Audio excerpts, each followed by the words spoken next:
Brilyn Hollyhand. He's the host of the Brilyn Hollyhand Show. He's in studio, and it's great to see you. Thanks for having me in person. This is fun. It's a little colder than Alabama, where I'm from, attending college. But it's okay. Is Alabama pretty cold right now? It's cold. It's 18, and it was 8 when I got up here this morning. So and how unusual is that? That I've never seen. My 19 years in Alabama, I've never seen it. It's insane. And you're in college now. I'm a freshman. Right. So we did meet before, and we just found, I thought I found your picture.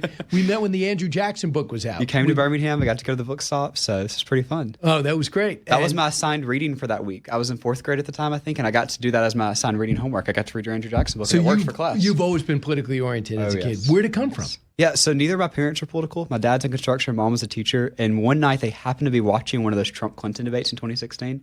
I looked up for my spelling homework at that moment where Trump said that Clinton would be in jail if he got in office, and I was like, who is this guy? Because like the politicians I'd seen on TV growing up were Bush and Obama. Like they came with a talking point memo script, a consultant handed them, and they didn't shy away.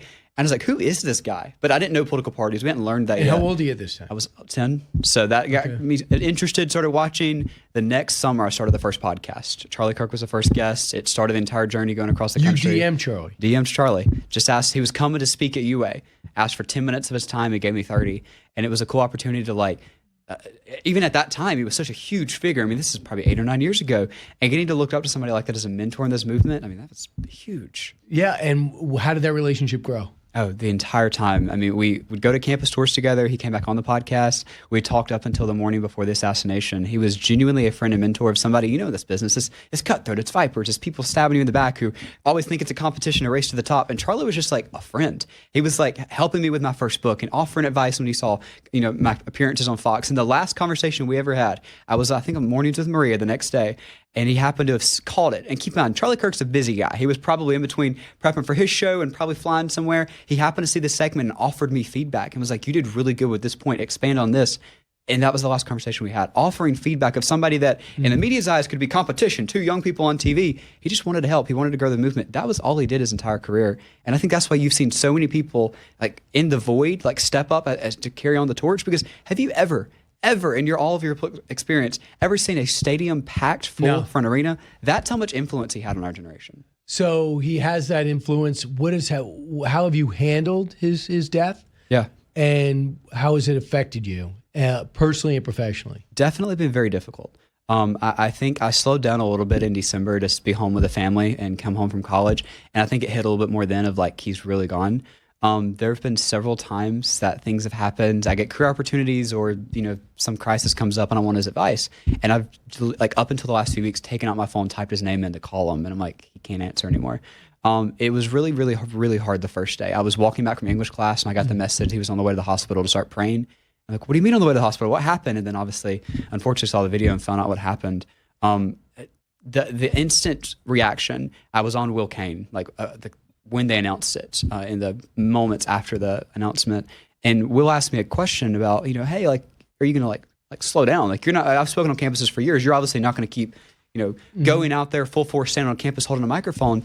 And I remember kind of pausing at the end of the interview because, I mean, I just found out, you know, 5 or 6 minutes before that he was killed, and freezing and saying, well, yeah, I mean, Brian, it would be really easy to put down the mic right now. Like to go to the comfort of my classroom, not have security walking with us, to not have the death threats that we're getting daily, to walk on these campuses and just carry out the legacy. So in that interview, I was like, I mean, I'm grieving and I'm scared. Yeah, it'd be really easy to stop. But I froze and I said, no, Will, I'm actually going to do more. And after the assassination, we went on and did 10 college campuses last semester. I've spoken at 7 high schools. From totally, Turning Point chapters on campuses. Okay. So getting to kind of work with some of their local groups. The last week I've spoken at 7 high schools. The whole point is to carry out the mission of getting young people involved. I mean, this is the same analogy, and you'd understand this, that I gave to high school students just last week.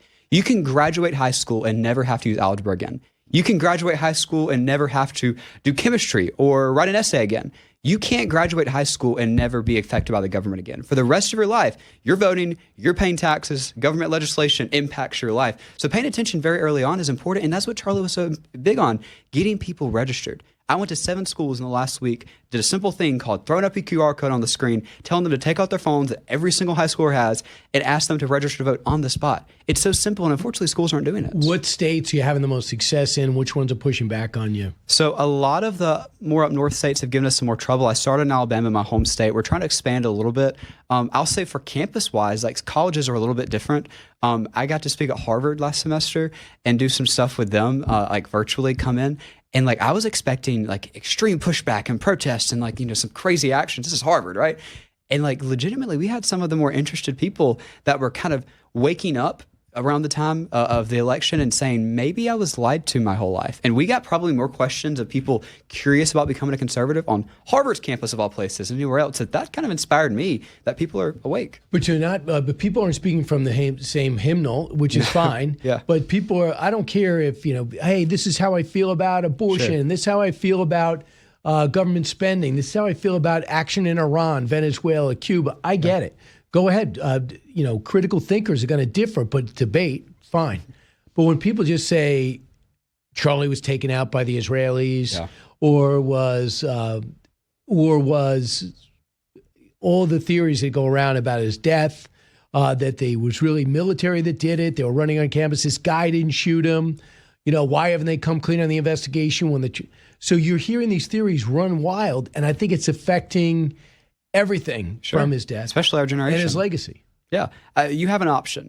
You have an option to sit in the corner and weep and moan and cry and still be in mourning after the assassination. You have the option to do what the rest of us did and pick up, still upset, and keep fighting as he would want us to. Or run with his conspiracy theories. Or do what some people on our own party have done, profits off of asking questions. Asking questions at the basis is fine. The first few weeks, if you're looking into things, totally fine. Let's do that.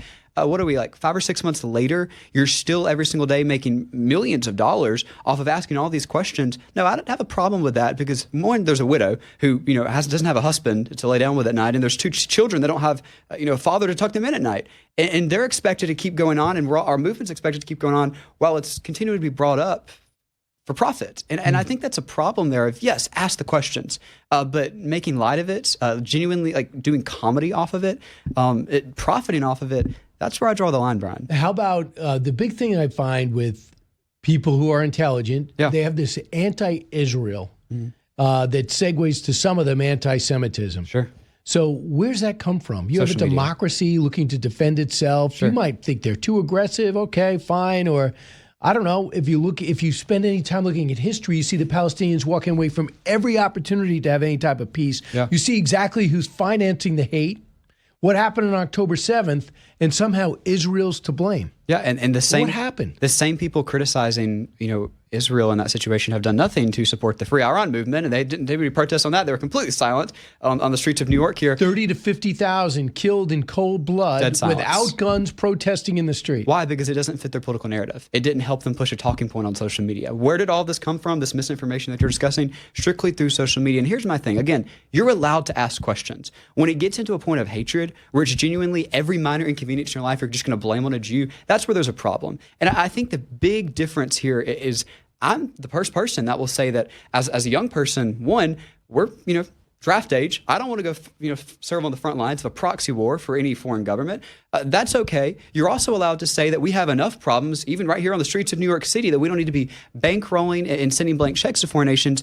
That's fine. When you get to a point where you're just saying any person, even in this country that has Jewish heritage, any historical example of even the nation, you're going to sit and bring up and use as a bully pulpit because you're too weak-minded and you don't have any actual talking points today that you just want to push hatred. And it's really coming to gullible idiots that see it on social media and say, oh, this is fiery and this is radical and let me retweet this, because you don't have any knowledge of like the genuine problems of this country we could be talking about. If maybe they looked past that one issue and looked at the hundreds of problems right here in America that Gen Z could band together and fix instead of complaining about a country, hundreds of miles away, I think we'd have a little bit more success. I think it's pretty insane. But I notice it's the extreme right, and almost the whole left of the 18 to 28, 18 to 32. You know what it looks like? It looks just like the Squad. The same people who, close to a decade ago, sounded like a really loud extreme fringe that the base of the left ignored and said, let AOC and her group do their press conferences. Bernie. Yes, and Bernie,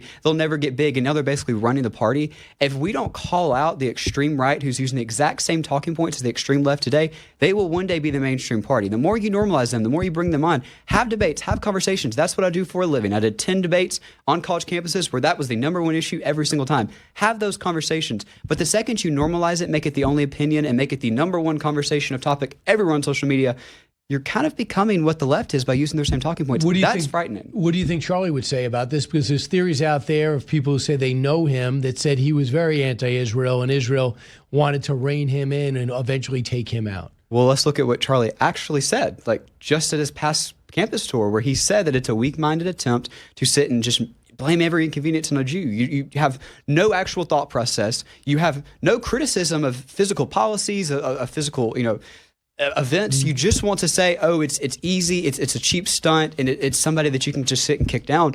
And again, I said that we don't need to do funding. I said that we don't need to send troops over there. I think we can. A lot of people can agree on that. When you get to a point where you say that I'm just going to blame them for everything, that's where you're kind of becoming the gullible idiot. Yeah, I just think that people should realize, too, Israel's enemies are America's enemies. Yeah. I mean, exactly. Yes. I mean, they actually say it. And the competition that we have, the ones who can be on our side, the one who's going to be innovative with us when it comes to AI, is it going to be France? No. Is it going to be the UK? Sadly, no. Is it going to be anyone in the EU? No. It's going to be the Israelis. And speaking of our enemies, think of what they're looking at right now. I mean, with citizens like America has, who needs enemies? Why would Russia or China roll tanks on American streets where our own citizens are burning our flag, looting our own towns, and completely demolishing societies today? And we're having our own civil war on the streets in Minneapolis. Russia and China don't need to roll tanks in here. Why would they have to do that? Because we're attacking ourselves. How did this happen, Brian? It's because, unfortunately, indoctrination starting all the way in kindergarten taught my generation, we were raised to believe that we need to switch gratitude for America with guilt, that we're supposed to hate the country that gave us the freedom to have this conversation that we're having today. You and I can disagree with domestic and foreign policy attempts of the United States of America. That's an awesome thing. You know where they can't do that? Russia or China. The conversation we're having right now, they can't do. But they want to be more like that on the right. But I think they're financing a lot of it here. Absolutely. If people want to see you speak, because you're affiliated with Turning Point, but you're not a part of their speaking tour, right? Yes, sir. Where do they go? Yeah, it's BrilynHollyhand.com. I'm going to a bunch of high schools. We've gone to some colleges. We've got some cool stuff coming up. And you got your podcast. Got the podcast, The Brilyn Hollyhand Show. But it's just all on social media, at Brilyn Hollyhand, and you can follow us. And when people say you're the next Charlie Kirk, what do you say? Oh, no. I can't fill those shoes. He was a tall guy with a big shoe size. I definitely can't fill that. But if I can just have one little bit of inspiration, that's what I want to do. I interviewed him 4th grade. The last thing he told me that interview, I said, just give me something. Like, I just want to be half of what you are one day. He looked at me in the eye, I'll never forget this, and said, the left will always out-fundraise you. They'll always outman you, but they can never outwork you. You control how early you wake up. You control how late you go to bed. You control how many campuses you speak in one day, and we're doing a lot of that, and I'm sleeping. I know I can't say it to you, you don't sleep a lot, but I'm not sleeping a lot right now between homework and doing this. Well, that inspired me. Well, you look great, and you're aging slowly. Brilyn Hollyhand, thanks so much. Congratulations on all your success. Great to see you again. Good to see you.